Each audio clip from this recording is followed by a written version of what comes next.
Welcome back to the Raised Hunting Podcast, and we're pretty excited. I'm curious as to why this person asked us to do this podcast, because they want us to do one on misses. What are you trying to say? What they'd see. They're obviously talking to you, man. They saw the clip. They were responding to the missing clip them. of his miss this year. Dang. Oh, So which one? But I can't find it now. I only missed once this year.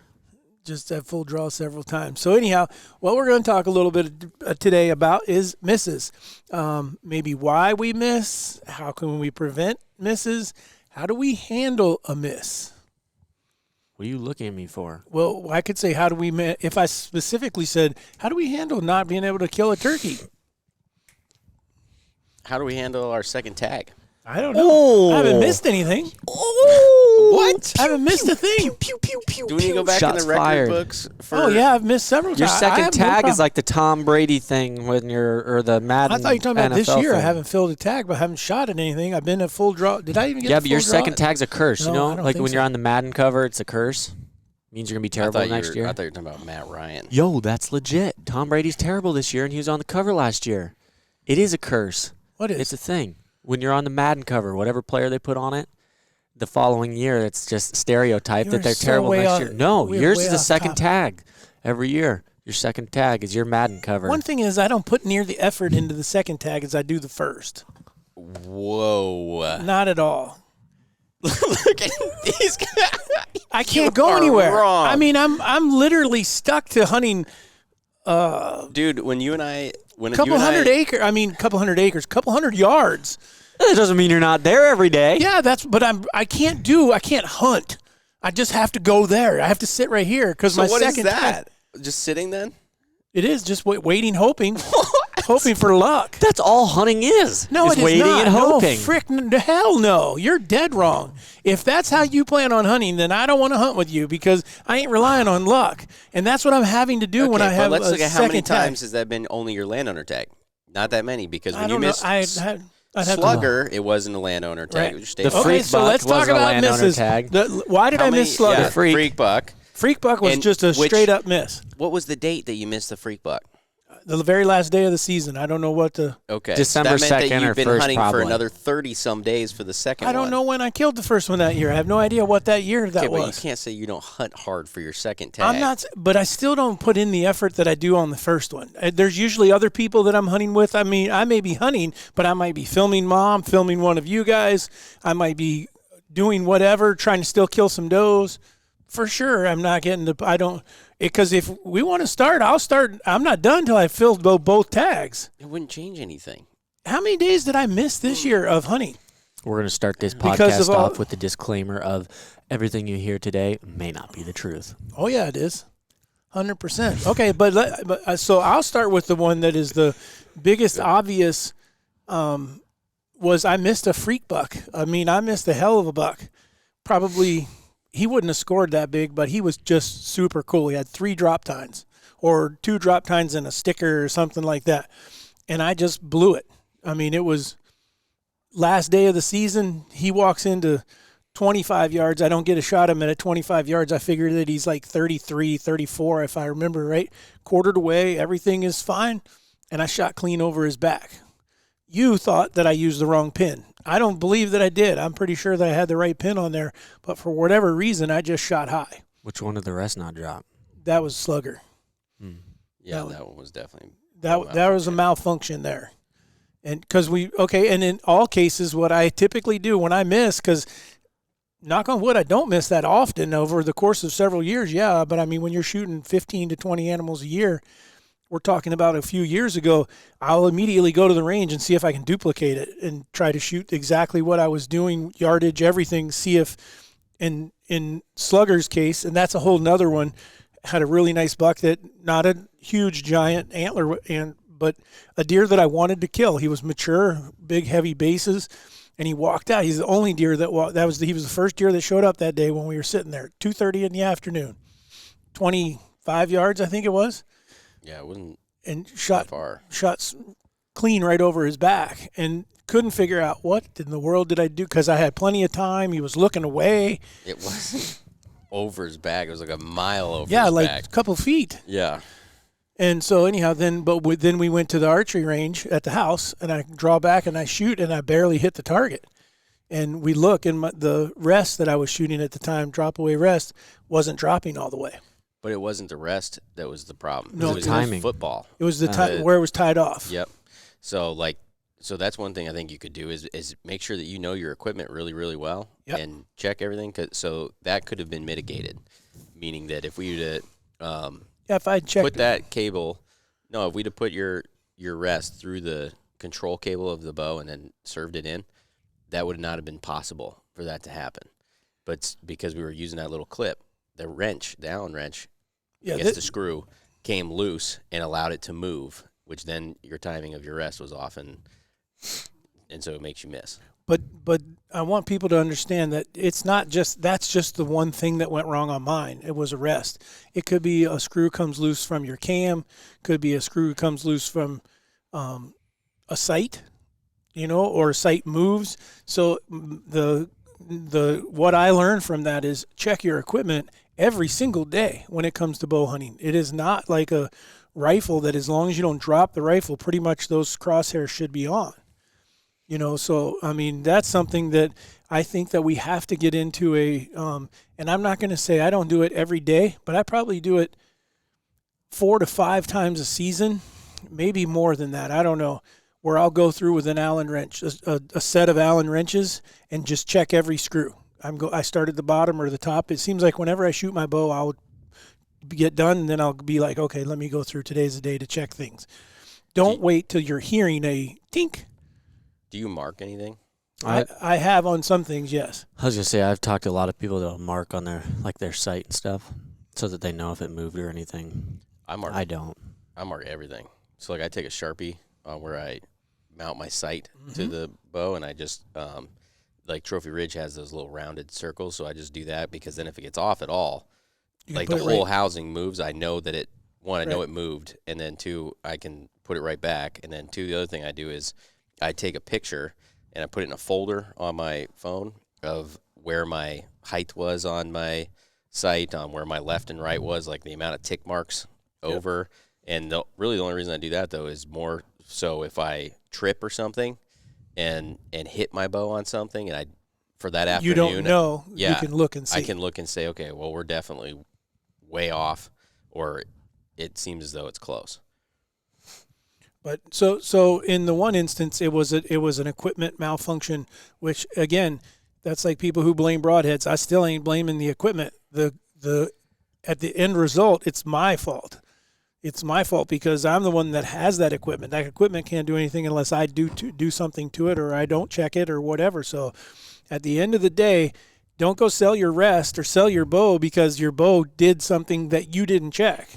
That's not what it's about. But in the other instance that we're talking about, it was just operator error. I still to this day can't tell you exactly why I shot, because when I ranged the range, I was within a yard of what I thought he was, and I just flat shot over top of him.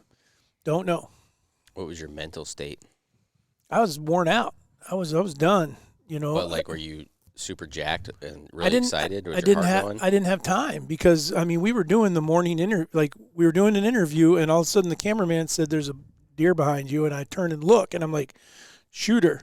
As soon as I just saw things going everywhere. I was like, "This is a shooter," and he's coming. So I thought he was. The one thing is, I did remember thinking he was going to walk into like 15 yards. He was just going to be a point blank slam dunk deal, and this is a done deal. And then for whatever reason, he picked up on something and did a 180 and started to walk away. So I think I kind of might have gotten a little bit of a hurry, thinking, "Oh, he's going to get away," and I don't know that. I don't recall thinking that. As opposed to, I will give, and maybe this is jumping ahead because I want to talk about, there's a difference between missing and hitting something and not killing it. Sure. That's a big difference. I would much rather cleanly miss, and in both the cases of the 2 deer we're talking about, I cleanly missed. Didn't touch them. However, in another instance, when I shot Juice the first time, did not cleanly miss that deer. I know what I did wrong there. I knew I did not get the pin to where I thought it needed to be, and he started to move, and I touched the trigger. I just got in a hurry. the arrow went exactly where everything was set up, and that was just he started to move, and I panicked, touched the trigger. So what do you think the root cause of most misses is? Emotions. I would think I think it's mental more than anything. Mental more than anything? Yep. What about, you don't think that some of it is either people didn't spend enough time with their equipment and they're not an accurate shot, That's a big part too. or two, the distance in which they're taking shots? Well, that's a big part too. But I think all that comes from the mental aspect. I just wrote an article. Okay, so then I think, well, just here to narrow it down then, let's say that misses that are 30 yards and in, I think a lot of bow hunters, how many of the deer that have you missed or animals been 20 or under? Or 25 or under? Well, 25 would have been slugger. How far was Big Joe? 33. 33. Okay, so 25, 33. Yeah, no, the other ones were a long farther, 30. 30. More. And then I had a whole bunch of turkeys at like 6. Yeah, that's So, and then elk at 40. Okay, so let's just go 30 and in then. Okay. What is I don't know what you're getting at, so I'm saying I'll play the game until I hear what's going on. I'm just saying we're trying to cut out. We're taking distance. Distance out of is the not factor, not why you missed. Yeah, so now we know that, okay, it's not the distance, and then we're going to say, okay, now we also have an accurate archer that can hit what they're aiming at. He can hit a softball at 30 yards every single time. So what would make that person shoot all the way over a deer or all the way under? emotions. You only have one thing left. Emotion. Okay. I don't, because I don't think my emotions caused me to miss the deer I missed at 33 yards. I don't know. I still can't put my Did finger. you go on it. shoot at the range after? I did, and I you was hit dead on. So it was emotion. What else could it be? I- You weren't focused. Whatever your emotion was did not allow you to focus where your pin needed to Well, be. I think he had some kind of shield on him or something like that because, I mean, if you watch the shot, it's perfectly in line left and right. It's just high. Didn't we think that we thought you may have not looked at your peep. And that I think there might have been something that we thought about. Either that. way, that stems from the fact that his emotions were not in check enough to be able to do his checklist. I agree. So what emotions is it? It's the adrenaline. It's the rush. It's the fact that you don't know if you're going to have another 3 seconds to settle your pin, or you don't have those 3 seconds, or they're acting different. You're trying to aim lower, or whatever their body language is. All sorts of different things running through your brain that you got to get done in a matter of 8 seconds. Yeah, see, I think there's different levels of emotions that make you miss, though. Because I would agree that adrenaline is absolutely one, but I'd also argue that confidence can be one. Because I know for myself, I've had times with turkeys where I wasn't all that. Well, I don't think he was lacking confidence with his situation. I'm telling you, for my situation. Or were you? I don't think so. Okay, yeah. See, I mean, I Yeah, don't remember but sitting in the yours- tree going, I'm going to fail today. I can't get this done. Or I would have been sitting there. I don't think you want to go there. Who am I talking? What are you If talking you're about? going to start throwing jabs, that 100% could have been a jab at me or you. So I don't know which one it was. Crazy thing is, I didn't even know I was jabbing. he needs to go on rough and rowdy. Yeah, he does. So, how? Now you lost his train of thought. You hurt the poor fellow's brain. I'm just Good trying job. to I'm just trying to think of going through those misses. How there's not one thing you can contribute it to, because then you also had the one with Eli at the 80. Mm-hmm. What was that one? That one was trying to shoot through all the thick stuff. I was trying to get it through there, and that was it. I mean, I had a little tiny hole, and I would and I think I misjudged the yardage, if I think back on that one, by 5 or 6 yards through there, and so I shot right underneath him. So you were shooting him for like 25 Like or no, something? like 33 or 34. I think he was like 33 or 34, and I thought he was like 26. Okay. You know, something, because I could not range him. I do remember that because the stuff was so thick, I couldn't range him. Yeah. And so I pretty much had to look through there and say, okay, this is what I think it is, and I think I can get an arrow through here. And I got the arrow through there. That wasn't the issue, but it wasn't the distance, and it went right underneath him. Yeah. Well, all I'm saying is I think that I think emotions is definitely the root of it. Because I think back to when I was a kid and missed a lot of stuff. There was no process. I had nothing to go through, nothing that I was doing that was trying to keep me from just. I think if you're just going to put a pin on there and squeeze, you're always going to miss. I think you'll be shocked by the amount that you'll miss. Mine was always confidence. Like until I've always told Joey too that at some point after you've shot enough deer, and we've talked about it on the podcast too, or after you've shot enough things, or maybe even not a lot, depending on whatever your mental state is, you'll have a switch, like a light switch will go off in your head, and you'll be able to picture where you're going to hit that deer or elk or turkey, whatever it is. You'll be able to know that whatever animal comes in next, it's not a question whether or not you're going to kill an animal. It's if you get a shot there, it's going to be lethal, and you'll have a switch at some point when you have enough experience that'll happen. And for me, it took a long time for that to ever happen. And before that, that's what mine would be. I could go shoot and shoot and shoot and be a good shot. And the moment I had something walk in, it was like, I think the lack of confidence didn't allow me to calm down and know that I can make the shot.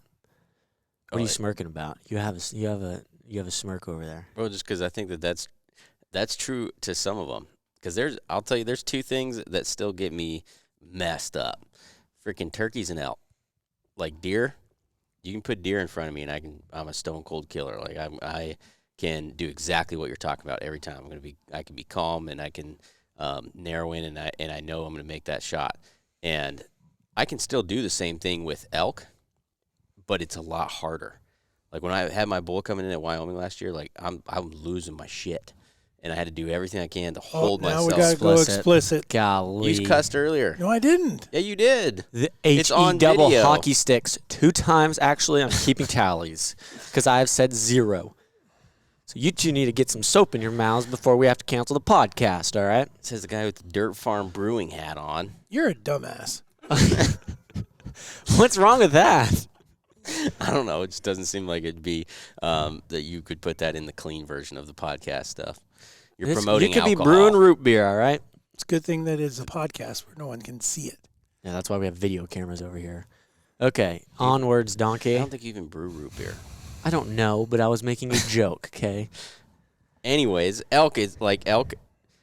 The amount of mental training I have to do to keep myself in check when a bull is coming in compared to a deer, it's way harder for me. And then turkeys, I still haven't figured turkeys out. This year, I'm just going headshots on all of them. No, That doesn't count when you say work. that every year. No, I'm going to cut new arrows and everything. No, you need to start hitting them. First of all, you need to start aiming where you're supposed to. I'm going to right at their melon. No. Right in the face. Right in the I'm the drumsticks. only person on the face of the earth that shot one in the face and still didn't find it. That's why you shouldn't shoot them in the face. I will with big, huge broadhead, and it'll be just fine. Okay.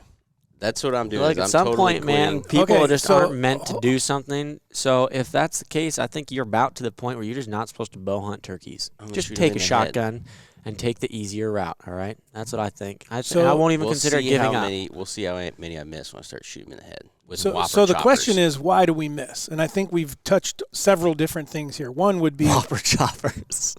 one would be we miss because we don't check our equipment. That could lead to, just not being diligent about your stuff. Number 2, and we haven't talked about it, and this is not one that we do, and that is not utilizing your equipment, shooting, practicing, making sure. I will say this, I'm not as confident as I used to be with this shoulder injury. I'm in a tree now, and I actually, even the big buck that I shot this year, when he came in, I was consciously thinking, I cannot hold this bow much longer. How long did you have to hold for? Like a minute? That's a long time for anybody. No, but I've held over 2 minutes, and I did it on purpose, knowing that if you see that wide open area it was coming through, I don't have any other way or time to draw unless he looks away, and I don't know he's going to do that. So I come to full draw. He walks out. Of course, he stops with a limb right in front of his vitals, and I remember thinking he's going to have to move here pretty quick because this is getting harder fast. Let's do this, all right? Because we can do the general consensus of everybody. But for us particularly, what are the top 2 reasons you could chalk your misses up to, just in general, per person? So you guys have those reasons right away or no? Like 2 main things as to why you miss or why you have missed. Aside from the mental part? No, just 2 main reasons. Okay. Why you personally, not everybody else.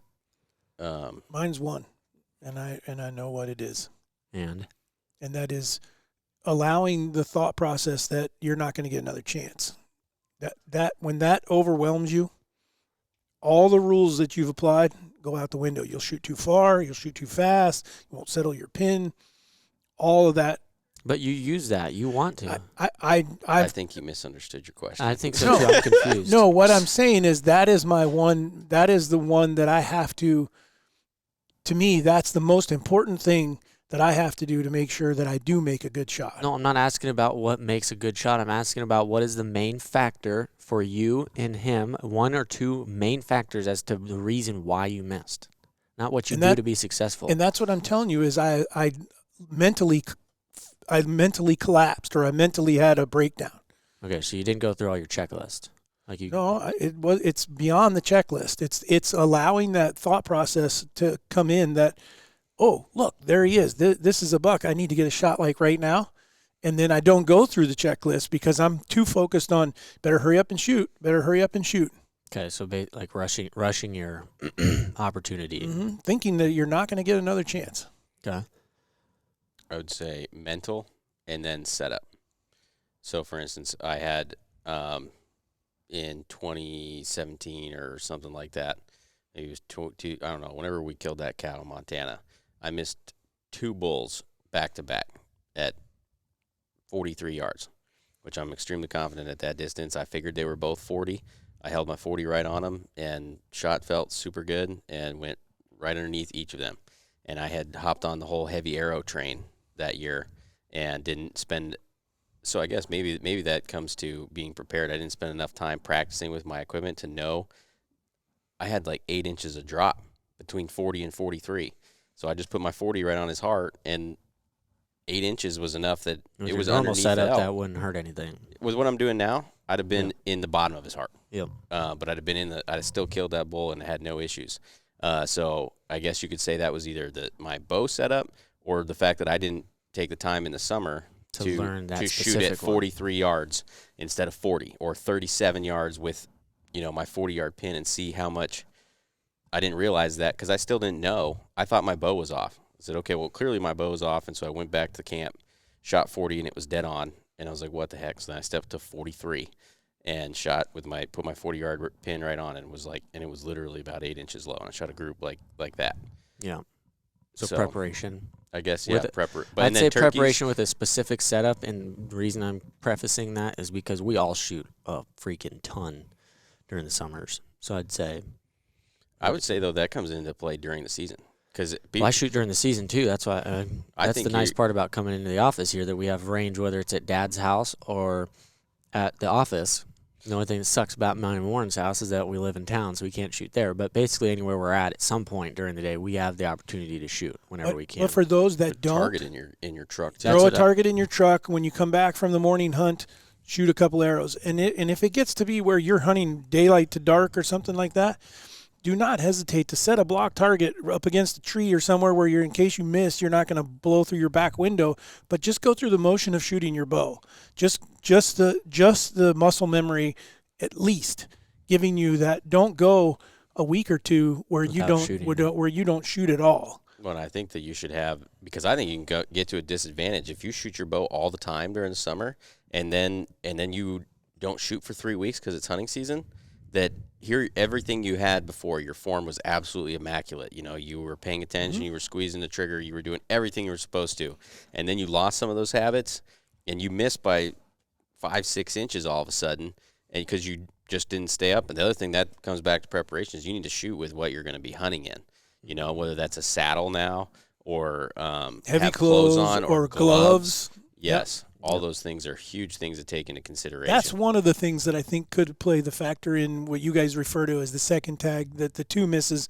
It could be that even though I did practice with it, I mean, there's been times when I changed the gloves that morning, or did something a little different. I refuse to shoot with them on. See, I shoot with mittens on even. Well, I'm terrified already of squeezing the trigger, which we all know to a fault, but I've done a lot better with it this year.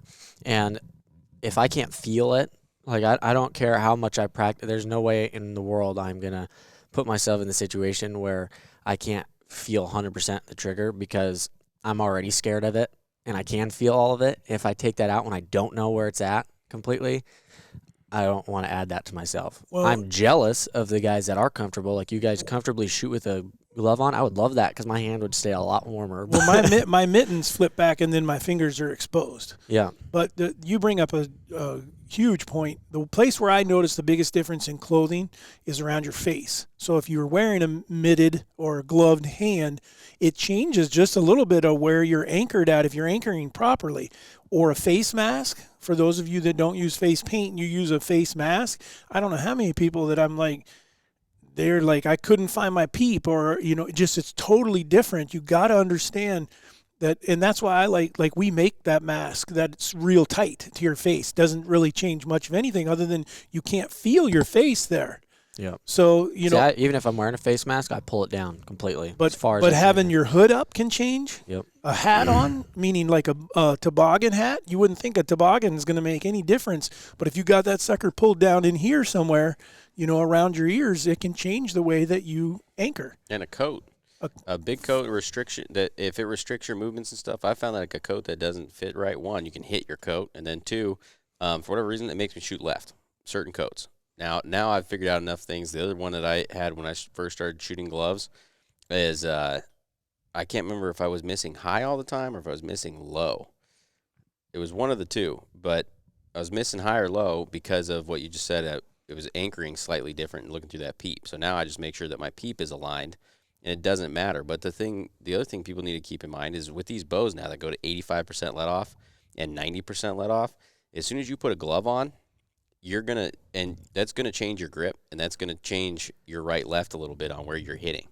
What are you gonna do though when you have a big buck at 50 yards right inside the timber with a doe or something, and it's 15 degrees out and you're stuck with your hands out of your pocket? We did He that. does. I've seen him do it. And you just For an hour. Yeah, just sat there. I'm like, but I'm thinking that to me is gonna possibly be worse on your shot than what having a glove on would be. I would be practicing with a glove on. I don't like it. I can't feel it. If I can warm my hand up enough for 2-3 seconds enough before a shot to feel my finger move again, I'm good. I'm golden. Yeah, I did that with you'd probably that. be better off shooting with a glove on so that you can't feel it than you would be without it. Because then it would make you have a true... The crown buck, that he came embedded with the doe at like 40, 50 yards for literally like 45 minutes or an hour. No glove on. No glove, and I 45 was minutes. twisted backward. It was the most uncomfortable. Luckily, it wasn't that cold. I mean, it No, was it wasn't. cold, but But the other one was that I didn't even realize I was doing it, was with Ollie. I think it was Ollie. Because remember we were watching the Tacticam footage, and Alyssa was like, how are you not wearing gloves? I had like all my mittens on tonight. And I don't know. He was there for 15 minutes, something like that. And I didn't. And that was a lot colder than when the crown buck was around. But I don't know. I just don't. Especially holding on to your bow, though. It's got to get Well, cold. I won't wear mittens for my bow because I'm terrified of screwing my grip up. Yeah. But I'll wear like those, the ones I'm always wearing, the Numa ones. Yep. They're pretty tight. They're warm. I don't know. I've never had a glove like that, but they don't affect. I can shoot with them out there and stuff with my grip, so I'm not worried. As long as it's that pair or something very slick, like you can go buy like those $5-10 cheap ones that Dad always cuts the fingers off of. Yeah, there's no bulk. As long as there's something to cover my hand and my hand doesn't get cold and my holding hand doesn't. Right. So I think it's safe to say that at some point, all of us have missed. Oh, I yeah. mean, so for those of you out there think that, well, they're on TV, we think that we're greater than we are, or we don't talk about, we'll tell you we've missed. Some more recently than others. Fortunately, I haven't missed in a while, so I'll take that. But it's going to happen if I continue to hunt. Something's going to happen. But how do you handle that? And I think that's worth a discussion because you mentioned Tom Brady and other quarterbacks, and when they throw an interception, there's some quarterbacks that's it, man. They're done. I mean, yeah, you can watch them diminish. That now when they go back out and they drop back, they're going to make a pass. They're like tentative to throw it, so they're late, and then they almost throw another one or something like that. How do you handle missing? Fortunately, I can say on the deer that we're talking about, I had a whole year to prepare for the next one. It wasn't like I was back out there the next day, but And I will say this, on Slugger, the deer that I shot over his back because of an equipment malfunction, I fixed the piece of equipment, and it was an easy fix, and I'm like, okay, and my bow was back on. But I think the number one thing that you've got to do is you have to get to a range at that point. Yeah. My number, well, first off, because you guys both answered it, but my number one reason why I miss or have missed in the past, I have one outlier, which was this year's, but other than that would have been a confidence issue. And like not knowing I'm going to make the shot, knowing I'm good enough to make the shot, but like just all that adrenaline gets you questioning yourself. And with the missing part, how I handle a miss and how, like, so Joey missed his first shot at a doe this year, and it terrified me because I know that where I was at as a hunter, like at the same level as him, is when I would miss every bit of the summer and every bit of when I'm shooting that I'm confident just goes out the drain. Whether it was a equipment malfunction. Definitely explicit now. I forgot the end. I really like that term. That is good, actually. It's a great term. We are trademarking that one. Oh, my gosh. But whether it was an equipment malfunction or I actually screwed something up, I could go fix that, whatever the issue was. I could go fix it, and I'm still not – it's going to take me a long time to get my confidence back. So when Joey missed his, the way I've handled it now is, okay, dude, look, you shoot well, right? He's like, yeah. So identify, 100% identify the problem.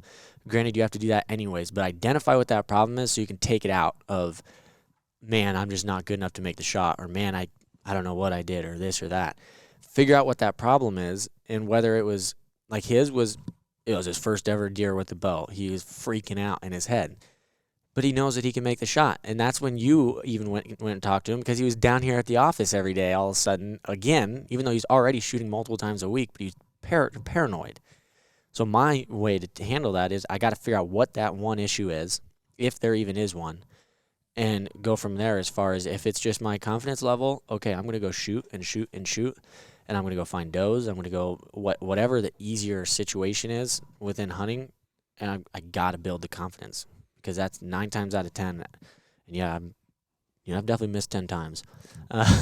There is probably 80 to 90% of them is because of a lack of confidence.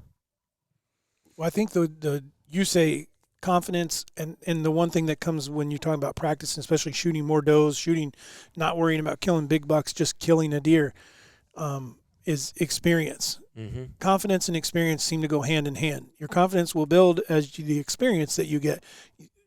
They'll get to be a point where there's almost like, okay, I've been in this situation before. I know how to handle this situation, and it won't break your confidence. It won't, and that happens. Those people that set their goals way too high, like I'm going to kill a big buck and that's it, they miss that opportunity for that confidence building and that experience. Mm-hmm. So the huge thing though is I think however you determine to get through a miss or to figure out what it was. Don't allow whatever you did, whether you did it, the bow did it, the deer did it, whatever the issue was that caused the miss, don't allow that to pull away from the confidence you already had. Figure out what it is and fix it, but don't let it take you back, because then you got to restart, you got to fix the issue and rebuild all the confidence. Yeah, so as hard as it can be. What do you do when that happens? So what do you do when you miss something, right? Get a shot, miss, and, check your bow, all that, go through that, and then you go out and you get a shot again, you miss again.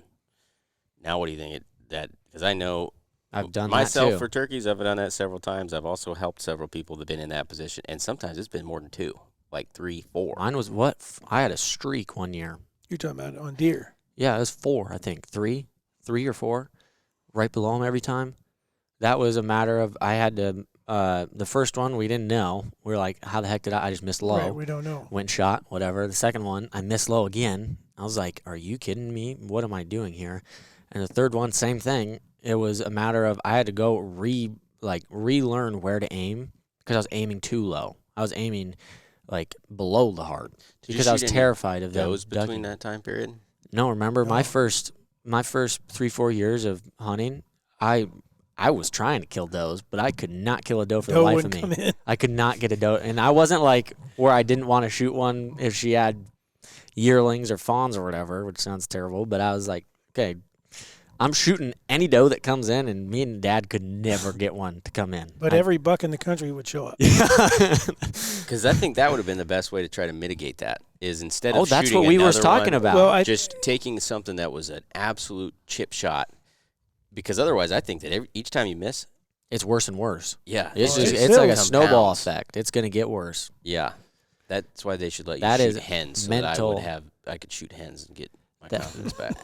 That right there is mental, 100%. Because you might be shooting right, and I was hitting exactly where I was aiming every time, and that was just a matter of I had to relearn. I had to back up. I had to try to keep the confidence, which I didn't do, but try to keep the confidence as best I could. Go practice and aim where I properly. Yep. And trust that the deer wasn't going to duck as much as I was anticipating. Yep. Whose idea was it? Somebody was telling, I can't remember, maybe it was your idea.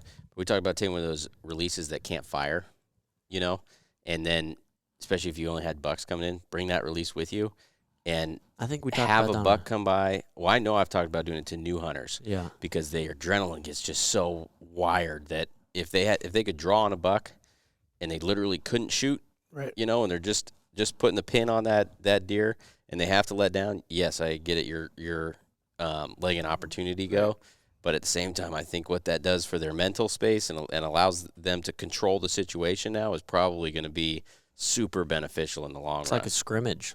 I mean, you get the Very much best so. realistic version you can until the real deal. Yeah. And prepare yourself for it. I think for me, the biggest thing is confidence-wise is going into the season. So now I started doing stuff where, like, I shoot all the time, right? And I mess with I know tons of people that listen to this are all tinkerers. You're old school, but you mess with your stuff too. And lots of people, like, I'm constantly messing with stabilizers and amount of weight on the front or weight on the back or this side or that peep or whatever. I try to get to, like, first week of August, and I'm not messing with anything anymore. And then all I want to do is I want to walk out and shoot 3 or 4 arrows, and they're all good. And then I want to do it 2 days later without shooting my bow and do it again, and they're all good. And then a week later, and they're all good. And then I know, okay, now going into the season, I am Everything's set. dialed. I hate being in the season or near the season and moving my sight around and then wondering, was I just messed up yesterday and I'm actually 3 inches left or this or that, even though it probably doesn't make that big of a difference. I mean, 2 to 3 inches on a deer, you should be good either way. But for, like, me personally, who's really meticulous about my shooting, that will mess with my head. So let me ask you that question. You go out and shoot your bow. It's hunting season. It's middle of hunting season. Go out, shoot your bow, and it's shooting 2 inches left at 20 yards. And you do it, and then you shoot 30, and it's just 2 inches left. It didn't go more left. It just left. I had that happen. Do you change it? Yeah, or- 100%. I'm moving it. If I'm consistently shooting that way, because here's my theory on Hold it. on. Too. Okay. So, yes, you're moving it. Are you moving it? Have I done my ritual as far as, like, everything? It's just the season. Yeah, you've been doing everything. And as far as you know, nothing has changed. There's no reason for this, but you're shooting 2 inches left. 2-3 years ago, I'd have moved it. Now, I'm not moving it. Okay. And now I would still go hunting. I wouldn't, if there was like a 40-yard shot or something like that, I probably wouldn't take it. Right. But 20 yards. Why would you 2 not inches, I'm move it good. if you're going to mitigate where you're shooting now? Because I know what happens if I'm, because you can have just off days Mm-hmm. shooting. And I'm going to do this, if I'm in this situation, I'm going to go and shoot my bow tomorrow. And now if I'm 2 inches right, I've just royally screwed with my brain. Or is what's going to happen is I'm going to be 2 inches left again, or I'm going to be dead on. And then either one, I'm good with. Now I'm still left, and I would move it, 2-3 clicks to where maybe it's even still hugging the left side, but making sure that I don't over adjust where I end up in this state of continually going back and forth because I'm not even so concerned about the shooting part as I am the mental part. So, and I think that's a huge learning thing for people. I can tell you I've been in both. I've been where I'm not moving it. I'm not going to move it and that was back when I used to work out heavily during hunting season.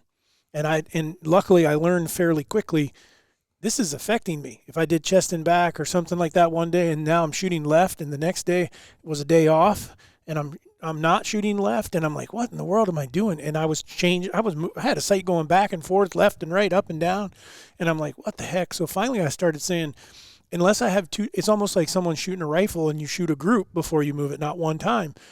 If it happens 2 times in a row, then I'll do it. So I got to where if I felt like I should be on, but I'm shooting 2 inches left, I'll hang my bow up and I'll go get a sandwich or I'll go do something, and I'll come back 35, 40 minutes later, kind of fresh, and see if it's doing it again. I can tell you where I am now, being the age that I am and the injuries that I've had. If it's not on and I feel like I'm doing everything, I adjust. I'll make the slight adjustment right now because I do think that my body, especially right now when you're dealing with an upper body shoulder issue, I think there are days when I'm tweaking harder to try to compensate, and I'm like, I gotta adjust this thing. And then other days it feels better, and I haven't done anything different. And I'm trying to shoot as much as I can, but I'm not shooting as much as I used to, or as much as I feel like I should. And then I agree with Warren. One of the best things that you can do, though, is if you are in that stand and you are not confident in making the shot, Don't take it. just don't take it. Just flat out say, I can't do this. I'm not gonna try to. And Do not let that be a fault, though, either, because I know plenty of people that will not shoot. yeah, And they sit there and go years and years and years, and they won't shoot because they're terrified to shoot. right. They're And afraid you, to at make some point in life, you gotta trust you have. You might not have necessarily the exact confidence, but you gotta trust you have the ability to do it, and you gotta bank on yourself again. You miss 100% of the shots you don't take. 100%. So I think, are you referring to when you had let that turkey walk by? That was one for me. I was thinking of other people, but yes, that one that one was 100%. I was like, I froze. Warren freaked, but I froze. I remember John. And- was like, what are you doing? And just because it was a Tom walking at 10 yards. It was when we went and doubled up, or we had 2 different blinds, and we in was that Nebraska with Robbie. oh, okay, yeah. and we were sitting there. Yeah, and you guys were just down from us a yeah, we're little like bit. 60 yards apart or something like Right. that, and he came right in Yeah. at like 10 yards and was. Now, granted, he was strutting, and it scared the crap out of me to shoot him while he was walking, even though he was doing their slow, like, Right. put your pin on him, it isn't going to do anything. But I was too scared to shoot. So at some point, you can't let it scare you so much that you don't try it. And not saying that try it in a way that you have a better chance of hurting the animal than you don't.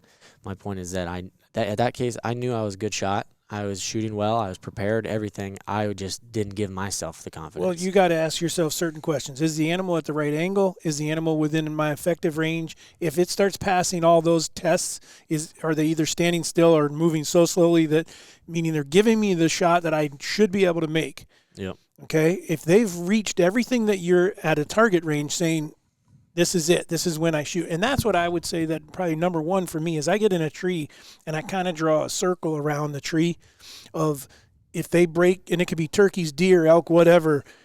If they get to here, usually I pull out my rangefinder, and the rangefinder tells me this is 30, this is 15, this is anything within this little area, game over. Yeah, I draw a That- circle with and- yardage, whatever my. Right. And that boosts my confidence because when they break that, Oh, yeah. now we're It's talking. go Now I don't time, have to baby. think anymore, and I can, but that's where it becomes really difficult when one comes into that, but then maybe burst out of it or whatever and is on the fringe of it or just beyond it a little bit. See, I'm still okay with it, though, because at that point I've prepared. Right. And that's a in the moment prepared, not a way before. That's called, I arranged that stick right there, or that log that's right there. It's 34 yards, and he came in, and I'm like, okay, he's within that, so he's like 29. Oh man, he ran out past it. Okay, now he's 35. I still know exactly what he is right away because I saw him go by what I marked, and so I'm not worried about it. I know that's still in my range to shoot. Well, I think that this is where experience comes in huge, because for me, I don't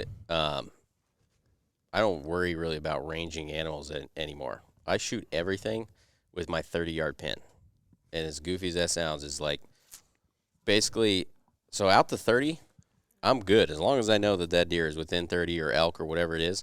I just put my 30-yard pin on their heart and squeeze the trigger, because this is where I think that spending a lot of time with your equipment and being very confident in your shooting ability comes in huge, because I know that if I was off on the distance and he is 30, he's exactly 30, that I know I'm going to hit exactly where I put that pin. So I'm going to put arrow right through his heart. Like this year on Magnum, I was off by 10 yards. I have no idea what happened, which Eli will contest. He was only 10 yards. He was 15, and I shot him for 25. What is your issue? It looked like it was forever. Like if you can ask, did it look? It did not look like it was 15 angle? yards. I don't know what it was. Well, maybe it was because we were in the timber, then he was out in the pasture, and so I don't know if it was something like that. But I remember literally taking the time to think, he'd gotten out in that pasture, and I was like, he's probably 25, which didn't really change anything. So I just said, okay, 30 on the bottom of his heart, and squeezed, and I hit him perfect. But that's because I'm shooting my bows fast enough that my 20-yard pin is still right where it needs to be. So, but once you start understanding those things and you're confident in your shooting ability, distance all of a sudden doesn't even become an issue for the average guy with a 28-inch draw that's pulling 70 pounds and is not shooting a 600-grain arrow.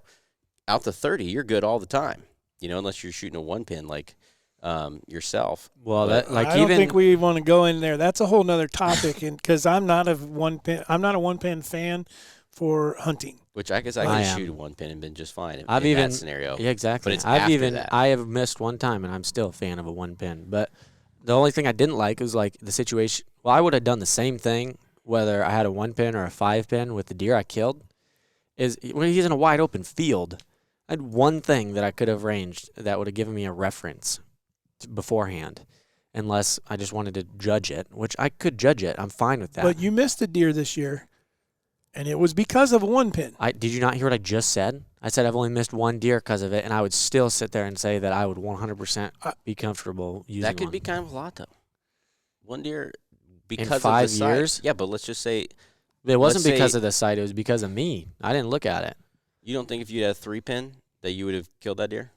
Well, 3-pin, I would have just split pins probably. Yeah, I mean it would have been the same thing, as far as I would have known. Well, you're still we still have to move that sight. And I shouldn't have had to move it at all. If I would trust myself, I practice out there exactly what he's talking about, shooting 30-yard pin at 40 and 20, and it's 2-inch differences, if that, high and low.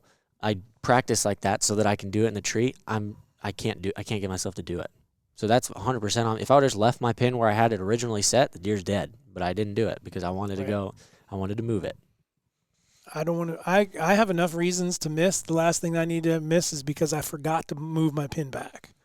Also, I will refuse to shoot a 5-pin though too. What? I won't do it. I think the 3-pin is the best of both worlds. Well, that's nice when you have it as they an have option. a left-handed option Now they have not had that for years. This is the first year they've came out with a left-handed 3-pin. Well, maybe okay, you should so have been right. But so I am right. I think the one thing that we need to make sure that the point that we get across here, or the one that I heard us all mention, and that is when you establish that you're missing or you missed, whether it's multiple times, seems like it's easier to then say, hone in on this is what's going on or why it's happening. One time it can be tough, but you've got to be honest with yourself. You can't. I mean, I don't know how many people I know that I missed. I think it's a broadhead.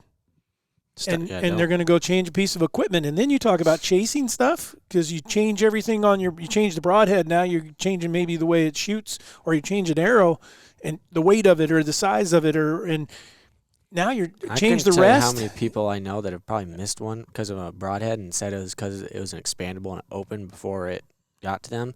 That just didn't check their arrow before they put it on their bow. Right. I check it every time, or they would every single time. A quarter-mile stock. And had it all open kinds of thick stuff, and then they catch a blade on a limb, and they're like, "My broadhead was open." Well, of course it was, because you were bouncing off of everything, and on the way there's no way it couldn't have opened. You gotta be able to check your equipment and know that. Okay, even like what you just said, you had your rest; it wasn't dropping in time. It's be pretty easy to say, okay, it was the rest fault, but is it the rest fault when you're not the one checking it and being sure? That one could go both ways, but right there, you're doing a self-assessment. What could I have done better? 100%. So what's the rate that when should somebody say, maybe I am missing a little bit too much, and I either need to change the distance that I'm shooting or the equipment or the amount of time that I'm practicing? Is there any kind of reference that we can make? Let's just take the. I did two. I missed 2 in a row by the time me and Dad were like, what the heck? And I was practicing it. I was shooting every day. Well, I'm just saying if we just take some numbers, like if we just combine the three of our maybe we go all big game animals or all. If we go or small just game all animals, deer. you should be illegally hunting turkey. You can't hunt turkey because you miss too many. Okay, well if you put me on the big game scale though, I'm going to weight it way in our favor. Yeah, well, so is he. I Ew. don't know. I don't know how to. I don't even want to say it. I'm not even going to say no, it. he's got 3 times the amount of animals that you have killed. No, you can't even put yourself in the same arena. You don't even know what I was going to say. You're going to say that you have missed less big game animals than him. No. No, I think he was going to talk about how long it's been since he missed. Well, you No. could go 2 months ago or a month and a half ago Well, on a doe. So Oh, that's true. okay, fine. I'll just say it. Knock on wood. So far, I haven't missed a buck with my bow ever. Well, here, hold on. Let me go back because you can ask Waylon Janoshik. I don't know. I want to say it was. I lived in Montana almost 20 years. I never missed a Pope and young deer, and that's all I was shooting at for like 17 years in a row. So, but it did come to an end eventually. How many did you have in a row? I don't know. I would have to go look at my book. Yes, that's See. scary, but that's a lot. Which I think most people tell you, oh, you're gonna. I think that if you're taking good shots and you're taking shots that you're capable of, you shouldn't be missing a deer every year or a few deer every year. It should be something that's a little more spread out than that. Yeah, Because so then that was at least 17 years straight. That is what you're saying. It could have been. I mean, I'm just saying I lived there. I don't know if I killed one every year. I do. I've killed a buck every year, I think. I don't know, for the last lot of years. So I don't, but I just know that I had missed a doe or two. I mean, just flat missed, but I had not missed, I mean, a Pope and young deer. That was Waylon kind of joked with me. He's like, well, you don't ever miss, so, and he's the one that brought it up. And then we started looking, I was like, yeah, I guess I haven't missed. But I also was only taking shots I knew I could make. Right, high percentage shots. So Yeah. you counting bad shots? Huh? Dragon. Yeah, that's still not a miss. Ah, And you can bad go. shot, though. Lucky. It was a bad shot. But you can go look at the video, and you can see that the mistake I made on that was not my shot. My shot was perfect. It's the mistake I made was Compensating. Yep, I didn't anticipate him ducking as much as he did, because you can go back and you can look, and it would have hit him right in the top of the heart and bottom of the lungs. But I didn't compensate, and he was already alert, and that's why I hit him in the spine. Yeah, so, I mean, but I think Warren poses a heck of a question, and I don't know what that is. I don't know how to tell someone that. I would say this. If you're missing a deer every year, Well, and then killing one maybe, or, then you definitely need to think about what you're doing. I mean, because you're either taking shots that are too far or you're not taking shots that are highly probable. Yeah, you're not within your effective range, or they're just not clear shots or whatever. I mean, That also depends on how many you're killing. yeah, So I think this is a good one because there's a lot of stigma around this, and this is going to be a great question for you with your experience. Let's go out west, because now out west it's expected. Hey, you It better be seems real though you're careful where we're supposed to- touching on this. I one. know it seems as though you're supposed where we're to going. that you can shoot certain distances, right? So let's just speak in relative terms of elk. Okay. How many over all the years of elk hunting that you have had, and how many elk you've shot at, how many elk have you lost total? I can think of two. Ever? How many years? 20. I think I can think of two. I think of one that I found 6 days later. I knew I killed him, and then another one that I made the mistake and I shot him quartered to me at 12 yards. I would say that your one that you found 6 days it. later doesn't count. As far I lost him. I didn't. You found him. Yeah, but I didn't find him when he was still good. But it stuff wasn't a miss. It wasn't a miss. No. And you did make a good shot, and we have video proof to. And Okay. didn't he Testify literally not go nearly as far as you thought? You had just He just went the wrong way. He went 0.8 of a mile though. Yeah. Okay, so what was the other one though? The other one was with Jason Manley, and just a small bull that came in, and I shot him right in the front shoulder. I convinced myself he's standing there 12 yards for probably a minute or two, and I convinced myself if I put this right, just hug the shoulder. You're so close, you're going to crush him. And it went in. We watched him run to the other side. Across the drainage and then bedded. or we thought, and we watched that for like 6 hours. We walk over in there, no blood, no nothing, never found him. Was a couple weeks later, Jason calls me, says the rancher next door, my fletchings and everything else, they found a dead bull. And so I knew I lost that one. But I can think of 2 I missed when I first started, but I completely missed them. That was your first year, though, First right? year, not on the same day, but on the same trip. How many years have you hunted And that was your first year bow hunting, though, ever? Yes. Okay, then how many misses after that? How many? Now Are you talking now about I would elk or say what? those 2. Yeah, just elk. Okay, how many years have you hunted? Elk? Elk. Probably 30, Okay, 30 years. You missed 2 the first year, and then you had 25. 1.5. You missed 2 completely, and then you had one So other that you didn't hit well. And I've got like so 4. So how many have you killed? Oh, probably 20 It's more than that, isn't or it? 25, something like that. Killed mean, one I guess almost every year except for like Well, 2 the or last 3. couple years I haven't gone. I haven't been. It's been every other though. You've had like 3-4 years where you haven't killed one. Okay, so you've had a 16% miss or lose rate Okay. over, and I would say that in my opinion, it shouldn't be a lot more than that if you're taking high percentage shots. Right. Because I'm trying to think. That's going to make an MLB player feel real bad only about thing- himself. The only thing I would say, though, I think if you're a new bow hunter, you should don't hold yourself to a Yeah, number 'cause, like that. Because I mean, year 1 I would have been like 50%, oh yeah, 40%. As I got experience, and started getting better shot or looking for better shots, understanding where those shots needed to be, then that went up. And Yeah. the fact that typically in the West you can't hunt, you can only kill one. Now that's changed some. You can kill cows and stuff. Back when I was hunting, you couldn't. Yep. Or if you killed a cow, that was your tag. So now there would be more opportunity to do that. So yeah, I think, but I don't know if that's a great place to tell everyone that, but you definitely should be trying to hold yourself to a high level. It shouldn't be a 50-50 type thing. No, that's also, I'm not saying that that's the benchmark that somebody should hold themselves to. I'm just saying that that's a relative number that we're able to get with a larger amount of animals that have been killed.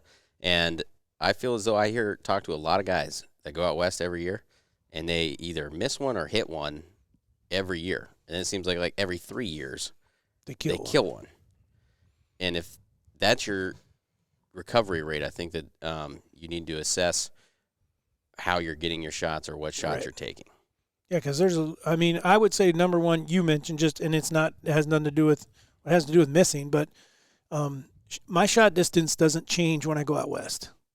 I can't shoot any further in Montana or Idaho or New Mexico as I can in Iowa. I can only shoot so far effectively, and therefore when I go out there, I can only shoot that same distance, and we all need to hold ourselves to that, because the moment that you step into another state doesn't magically give you another 20 yards. Yeah. Just doesn't. And that's what ends up happening. And so what you need to really work on is, how do I get that close? And just because you can shoot a certain distance doesn't mean you can hunt a certain distance. Correct. I'll shoot Dad 100 shoots- yards Yeah, we'll all. Well, and that's Well, where I we think weren't it gets on a them target. sometimes. I want to make Yeah. sure that someone understands that. I fling an arrow at 100 yards with a lighted knock, and it's fun to watch that sucker fly. And And it's very good though too, because if you can shoot consistently at 100, it makes 40 look like it's 20 yards. Yeah, but that's where it gets dangerous of people saying information like you have to be ready to shoot 70, 80, 90 yards if you're going to go out west. Because somebody who's from the East Coast or maybe the Midwest and doesn't know, they may be going out there and they get a bull to 70 yards and they think this is as close as you're going to get. Yeah. And it's just expected, and that's not that's not what it has to be. That's not true. So before we get farther into that one, because that's a whole one in itself, what the main premises are, you gotta prepare yourself. You gotta take the proper ethical and probable shot, and do everything in preparation beforehand and be able to put yourself in a position for success. Correct? For sure. So Well, if you miss all those at some point, or you're gonna miss. If Dad always says, and I love it because with doing tracking, I hear it. It's almost their opening comment every time. Well, this is the first time I've ever missed in my life, and I'm like, okay, either if you're telling me you're a bow hunter, you either haven't hunted long enough to miss yet, or you're just a liar, because one or the other. you're gonna miss at some point, and it's okay. you just got to figure out what the issue is, where the issue is at, whether it's you, the bow, whatever, and move on from there. And like we're talking about, there's not going to be a set rule. If you miss 3 in a row, you're screwed. You got to hang the bow up. Be done. It's all going to be relative, and I think it's all going to have something to do with whatever the situation is. So I think the two of you look at yourself. touched on the biggest thing that I hope people will get out of here is let's try to keep ourselves from missing. And that confidence issue is where in the best way I can describe it that I know of, and I'm sure there's other people that do other things that I don't know what it would be for a piano player or for a ballerina. But I can tell you for sports, if you've ever played baseball or softball, and I think even golf, where there's a ball involved that you have to hit it. There are days when you walk up to the plate and when they pitch to you, the ball looks huge. I can't miss today. Or you walk up to a golf course and you're like, I know where this is going. You can't miss. That's what you need to have every single time you're standing in that tree, is that I know that I'm going to make this shot. And that is, and for me, it's like I can see the arrow going through him before I even shoot. I know where it's going, and I know what it's going to look like and sound like before it ever happens. Yep. So, anyhow, that's the only other thing that I definitely think that we should talk about, and we've touched on it, and that is you can miss, but you didn't miss, and those can be hard to live with. And that is you hit an animal. You wound an animal, because missing an animal, a clean miss, I'm okay with that, especially if I can. I know I need to do my work and find out why I missed and see if I can answer that, but I can still do that with a clear conscience, knowing that animal's still running around and they're not hurt. If you are a true hunter, you have a sensitive bone, or you have something that has. When I kill an animal, there's remorse. I mean, it's not like I just kill them and so be it. But so when you wound one, I feel for them. I do not want to inflict damage or hurt an animal in any way. That's not what this is about. So when that happens, how do you deal with that? And I think we should touch on that for those that haven't had that happen yet. Because one of the very first things that I know of anyone that I know of, including myself, you wound an animal, you want to quit. Yeah. You at some point will seriously think about, and if you do, like earlier you asked, what happens when you do it twice? If you do it a second time, it is like, oh Lordy, and I don't even know if it's a second time in a row. It could just be the second time that it happens. You seriously need to figure out what's going on so that you do what you were just talking about and lower that percentage so that that's not happening. But you have to be able to get back in the game and be able to go and practice. But you owe it to the animal to do everything you can to figure out why. Why are you hitting them where you're hitting them? And why is this happening? And sometimes what it can be super helpful is trail cameras, and cellular cameras can tell you the animal is alive. And sometimes you can even see that, okay, I nicked them. I took a little hair off of them or whatever. And don't get me wrong, white-tailed deer, turkeys, elk, all of them can we've seen them with gun slugs and everything else in them, broadheads that have lodged in them and stayed there, pieces of an arrow. None of us want to see that, but what is it? Is there anything that you guys, because we've all wounded an animal, and how do you deal with it? You don't. What is that noise? It's Dan. Oh. I don't. It sucks. It's you're gonna feel sick. You're not gonna want to sleep. You're gonna want to go find it.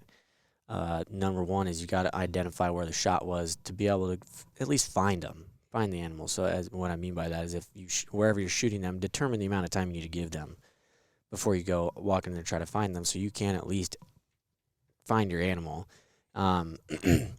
But as far as the emotional side goes, I don't know if there's much you can do. It's you got to at least understand that, or hope. I hope you're not hoping. I hope you understand well enough that you have the confidence that I was doing this for the right reason, and I never wanted that to happen. And as long as you can hang your hat on that and be willing to work forward to be able to identify the issue and not let it happen again, or do everything you can to not let it happen again, it's going to be a low point, and you're going to have to work through it. And if it's worth it to you, you will do it. But just make sure that your priorities and your morals were set straight beforehand, so that you can at least hang your hat on that. I think you gotta use it as fuel.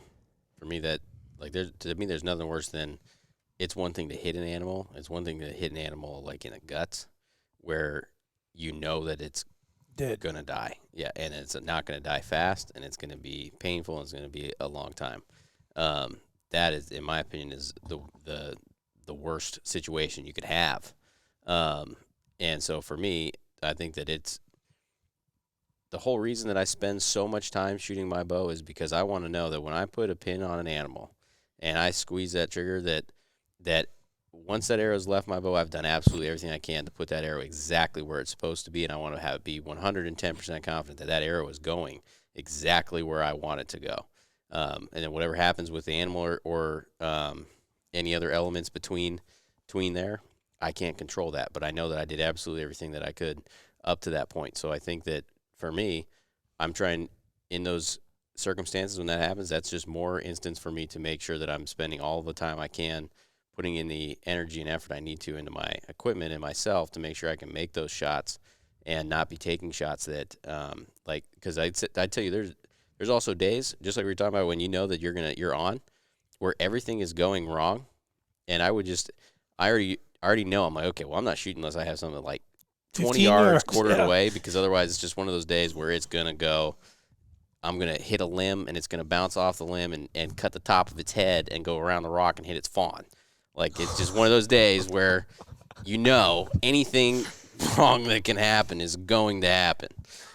So I think even just controlling those instances when that stuff is there, you're just trying to eliminate the amount of things. I think where that happens a lot is filming, especially for guys doing self-filming. I think they get so caught up on trying to pay attention to the video that everything they need to be doing for shooting goes out the window. And I think that's where we're really fortunate to have these guys and each other to film us, where when I have a big deer coming in or a doe for that matter, and I'm speaking out of experience from self-filming the other day, where I should have shot this doe at 15 yards, super calm, and she'd had no idea, and instead I shoot her at 30 yards because I'm messing with this camera and everything else, and I should have just been focusing on the shot, which, so just eliminating other distractions. For sure. So I think that when it comes to wounding an animal, first of all, if it doesn't bother you, yeah, you should probably get out of the woods. Mm-hmm. Just flat out, you shouldn't be hunting anymore.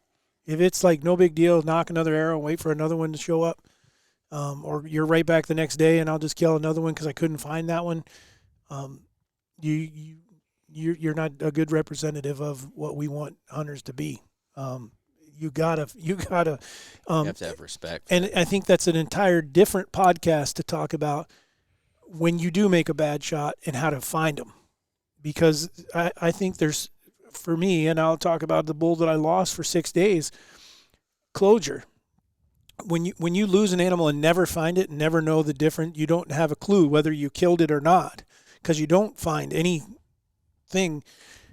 That is way more difficult than, okay, I wounded an animal and the neighbor found it, or I wounded an animal and I got a trail camera picture of it. Okay, those are different. It's when you wound one and you never find it again. You don't ever see it again. That's harder to deal with. And so, not knowing. Yeah, and so, but I think by taking it serious and saying, okay, did I do everything right? And again, part of that could be how you went about trying to find the animal. Because we deal with a lot with tracking, especially with the 2 dogs now. And we hear a lot of stuff from people all 3 of us are doing it, even though we only have 2 dogs, and we're all hearing the same sorts of things. It was a 10-point buck and I hit him right behind the shoulder, only to find a 6-point buck that was hit in the ass, so, but anyhow, I hope that we've covered what this gentleman, we tried to find what, this was something that was asked to be talked about on the podcast. And I think the more I look back at this, I think maybe this might be one of the most educational podcasts we've done. I hope people will hear it and take it seriously and try, because it is more so of helping than actual factual, because it's going to be a lot of how you handle things. But also understanding that everyone's been there. Oh yeah. You know, I mean, and that's the biggest thing. And it's hard to walk up to someone and admit, yeah, I shot a bull this year and didn't find it. You know, or I shot a white-tailed deer and didn't find it. And honestly, it shouldn't matter whether it was a 180-inch deer or a doe. Yep. You know, I mean, just the fact that we hit a live animal and did not recover that animal. So, but I think we've covered I had a list of questions that I knew that we wanted to touch base on that. So hopefully you guys got anything that we need to add on missing or wounding or. I don't think so. I did think that has led. I think we need to do a whole podcast on recoveries, talking about the do's and don'ts to find your animals. Yep. So with that, guys, we're going to close this up here, and we sure appreciate you guys. Can't thank you enough for. Matter of fact, what's funny is on the last podcast, I know that we mentioned please share, let your friends know, and I got 2 messages from people that said, man, I really love the podcast, and I told my friends about it. You know, so that was cool that you guys are doing that. The other one is still the 5-star reviews help tremendously. It gets the word out, moves our podcast up in the rankings so that more people are apt to see it. So send this to a buddy that just missed. Yeah. Well, the thing is, I'm sure all of you, if you don't know someone, or everyone's got to know someone. If you've been doing it for any length of time, you're going to know someone that's already missed or you've missed. It's going to relate. So we sure appreciate you guys for everything that you're doing, because these podcasts the television show, the Sense, none of it would be where we are today without you guys supporting us. So from the Raised Hunting crew, we sure appreciate you, and we will see you next time. Thank you.